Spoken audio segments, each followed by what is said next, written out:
If you keep up your present disciplines and keep up the present pace that you're on, where will you be in 5 years? Boy, it's easy to say, hey, I haven't really thought about that. So now make this note. In 5 years, here's the probability. You will either arrive at a well-designed destination or an undesigned destination. Well-designed or undesigned. And I promise you, 5 years from now, you really don't want to arrive at an undesigned destination. Because you may very well wind up wearing what you don't want to wear, driving what you don't want to drive, living where you don't want to live, maybe doing what you don't want to do. Simply because you didn't design a better destination. Neglect starts as an infection. And if you don't take care of it, it becomes a disease. And one neglect leads to another. And the worst of all, when neglect starts, it diminishes our self-worth, our self-confidence, our self-value. You say, well, how can I get back my self-respect? I'm telling you, you don't have to go to 29 classes.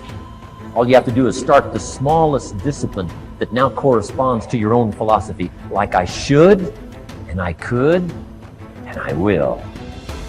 No longer will I let neglect stack up on me so that I will have the sorry scenario 6 years from now, giving some excuse instead of celebrating my progress.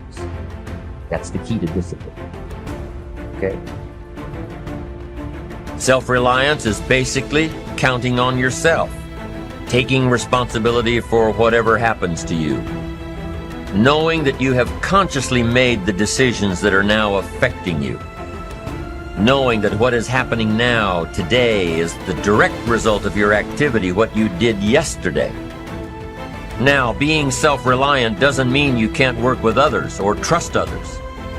Self-reliance means counting on yourself, trusting yourself, being confident with yourself, being responsible to yourself, trusting your own instincts, trusting the conclusions that you have developed from your study of experiences and philosophies, taking the credit that is due you, learning from the mistakes that you have made, being self-reliant.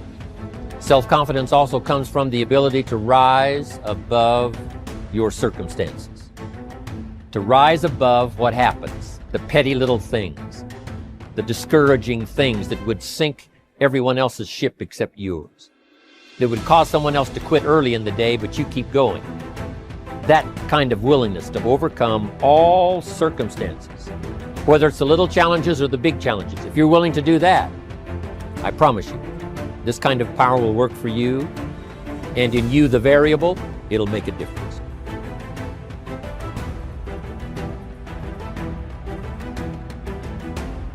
Notice how you feel. If you are hesitant, resistant, or just don't want to change, ask yourself why. What old belief are you holding on to? This is not a time to scold yourself. Just notice what is going on and what belief rises to the surface. That is the one that has been causing you a lot of trouble. Can you recognize where it came from? When we do our affirmations and they don't feel right or nothing seems to happen, it's so easy to say, oh, affirmations don't work. It's not that the affirmations don't work. It's that we need to do another step before we begin the affirmations. Repeated patterns show us our needs. For every habit we have, for every experience we go through over and over, for every pattern we repeat, there is a need within us for it. The need corresponds to some belief we have. If there were not a need, then we wouldn't have it, do it, or be it. There is something within us that needs the fat, the poor relationships, the failures, the cigarettes, the anger, the poverty, or abuse, or whatever it is that's a problem for us.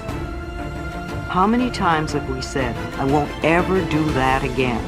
And then before the day is up, we have the piece of cake, smoke the cigarette, say the hateful things to the ones we love, etc.